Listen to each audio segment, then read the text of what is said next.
네, 한 주간에 있었던 정치 이슈를 콕콕 집어서 정리해드리는 순서 주간 이슈픽 코너입니다. 오늘도 김지수 아나운서 나와 있습니다. 어서 오세요. 반갑습니다. 네, 안녕하십니까. 네. 먼저 그 첫 번째 이슈픽부터 살펴볼까요? 네, 첫 번째 이슈픽 도청의 그늘입니다. 네. 지금 10년 전에도 사실 미국이 도청했다는 의혹이 퍼지면서 논란이 됐었는데 이번에 네. 또 다시 한번 도청 문건이 나오면서 지금 큰 파장을 불러오고 있습니다. 네, 한미 정상회담이 이제 26일로 이제 예정이 됐나요? 이제 한 10여일 정도 남았는데 이 상황에서 그렇습니다. 이제 이번 일이 터졌는데 미국이 그 우리나라를 포함한 그 동맹국들을 그동안 도감청해 왔다는 의혹이 그 담겼던 문건이 이번에 그 유출이 된 거죠? 네, 그렇습니다. 앞서 말씀드렸듯이 이제 10년 전에는 뭐 독일의 메르켈 총리를 포함해서 35개국 정상을 도청했다 이런 의혹이 폭로가 됐는데요. 이번에도 이제 기밀 문건이 유출이 됐는데 100쪽 분량입니다. 100쪽 분량인데 미국 정보 당국이 도감청한 것으로 의심되는 기밀 문건이 이제 온라인상에 퍼진 건데 네. 우크라이나 전쟁이라든가 또 러시아의 내부 상황은 물론 우리나라와 관련된 내용도 이제 기밀 문건에 포함이 된 것으로 전해지고 있는데요. SI로 분류돼 있었습니다. SI, 시그널 인텔리전스, 보통 시긴트라고 부르는데요. 네. 보통 이제 정보 기관들이 뭐 휴민트, 그러니까 내부 협력자나 스파이를 통해서 이제 정보를 얻는 방법이 있고요. 이렇게 시긴트, 그러니까 이제 무선 통신을 이용해서 도청과 감청으로 확보한 정보다 이런 뜻인데요. 네. 김성한 전 안보실장과 이문희 전 비서관이 우크라이나에 무기를 지원하는 방안과 관련된 내용들이 문건에 포함되어 있던 것으로 전해졌습니다. 네, 시긴트, 도청과 감청으로 확보한 정보. 이번이 여기에 이제 해당이 된다는 거죠. 그렇죠. 네. 우리 그 국가안보실의 입장은 어떻게 나왔습니까? 네, 김태효 안보실 1차장, 이 도감청은 터무니없는 거짓 의혹이다. 양국 국방장관은 이 상당수의 그 해당 문건의 상당수가 위조됐다는 사실에 견해를 같이 한다고 그렇게 밝혔고요. 네.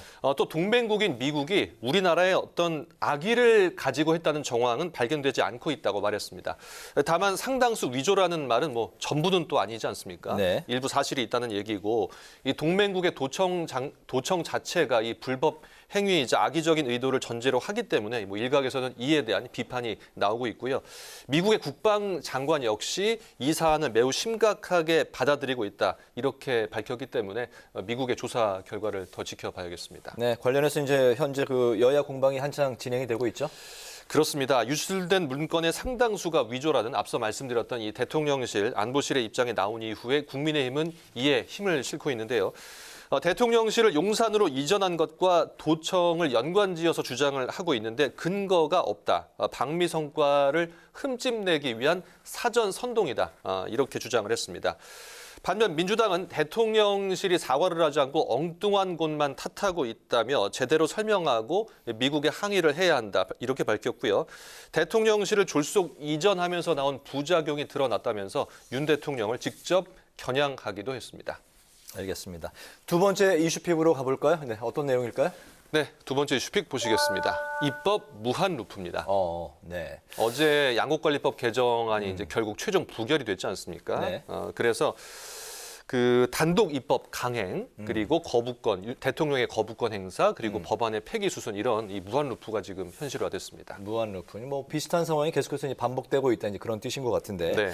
말씀하신 대로 지난주에 그 윤 대통령의 양국관리법 개정안에 대해서 이제 거부권을 행사를 했고 어제 본회의에서 결국 이제 부결이 된 거죠? 그렇습니다. 민주당이 강행 처리한 양국관리법 개정안 윤 대통령은 이 쌀 강제 매수법이라고 규정을 하고 취임 후에 첫 거부권을 행사를 했는데요.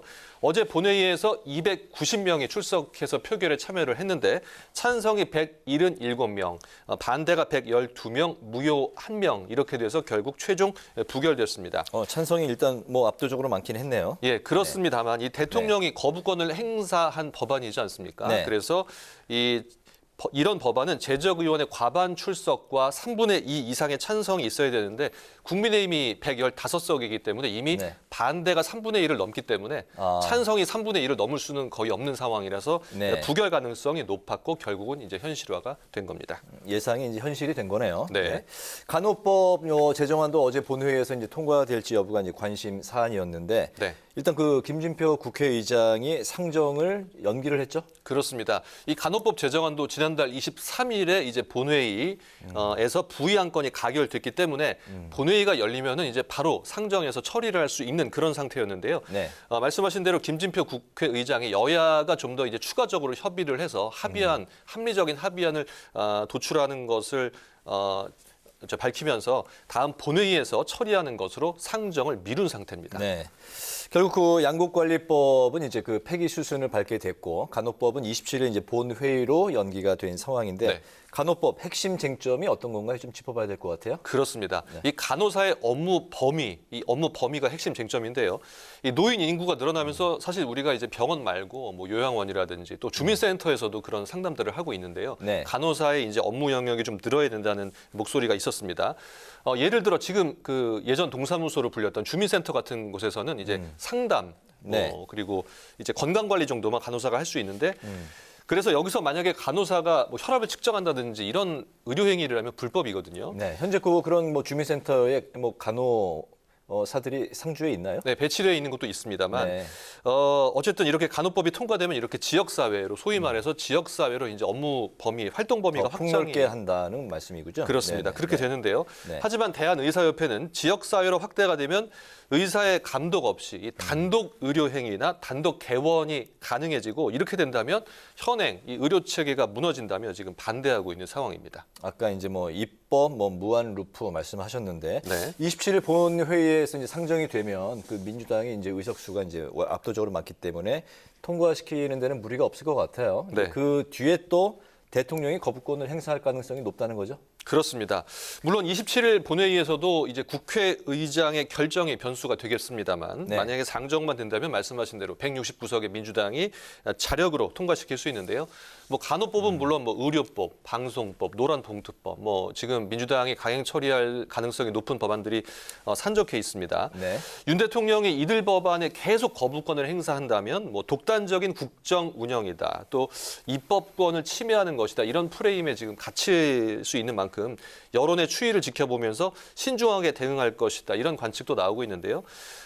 저희 앞서 기자 리포트에서도 보셨지만 따라서 여당은 이 대통령이 거부권을 자주 행사하는 이런 부담을 덜어주기 위해서 방송법에 대해서는 이 헌법재판소에 권한쟁의 심판을 청구하고 효력정지 가처분 신청도 한 상태입니다. 네, 알겠습니다. 방송법에 대해서는 더 한층 뭐 그 벽을 쌓고 있는 모습이네요. 여당 그렇습니다. 쪽에서. 세 번째 이슈픽 또 가볼까요? 네, 세 번째 이슈픽 보시겠습니다. 부패냐 탄압이냐입니다. 네. 이 내용은 이 더불어민주당 얘기인데요. 지난 2021년에 민주당 전당대회에서 돈봉투가 오간 의혹을 지금 검찰이 수사 중인데요. 국민의힘은 부패, 또 민주당은 야당 탄압이라며 맞서고 있는 상황입니다. 2년 전, 그러니까 2021년 이제 5월에 전당대회 이제 이야기의 전당대회 돈봉투 사건인데 검찰이 그 어떤 정황을 포착하고 수사를 하고 있는 건가요? 네, 검찰이 강래구 전 수자원공사 상임감사와 민주당 윤관석 의원 그리고 이성만 의원의 집과 사무실 등 20여 곳을 압수수색했는데요. 네. 말씀하신 대로 지난 2021년 전당대회 당시 강 감사가 9천만 원 정도를 조성을 해서 이 의원 등 10여 명에게 건넨 정황을 잡아서 수사에 나섰습니다. 검찰은 윤관석, 이성만 의원이 이정근 전 사무부총장에게 6천만 원을 전달받은 뒤 의원들에게 전했고 나머지 3천만 원은 이 강 감사가 직접 의원들에게 전달한 것으로 보고 있는 그런 상황입니다. 네, 이 돈봉투 의혹을 놓고서 여야는 또 어떤 입장을 보이고 있습니까?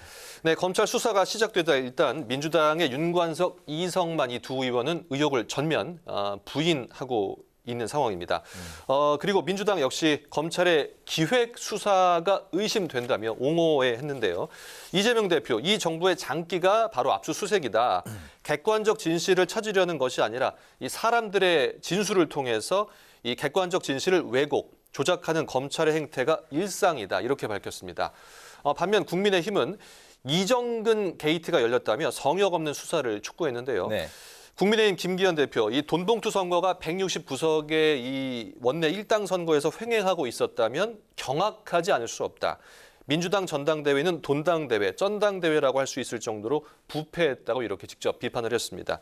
당분간 이와 관련된 공방은 계속 될 것으로 보입니다. 네, 1월부터 바람 잘 날 없는 우리 그 정치권 현실인데 네. 계속해서 또 뭔가가 또 터져 나오고 있네요. 그렇습니다. 뭐 입법도 아까 말씀드렸듯이 갈등이 계속되고 있고요. 이렇게 또 돈봉투 의혹이 터지면서 4월 임시국회 계속 험로가 예고되고 있습니다. 그렇군요. 오늘 주간 이슈픽 여기까지 듣겠습니다. 김지수 아나운서와 함께했습니다. 수고했습니다. 네, 고맙습니다.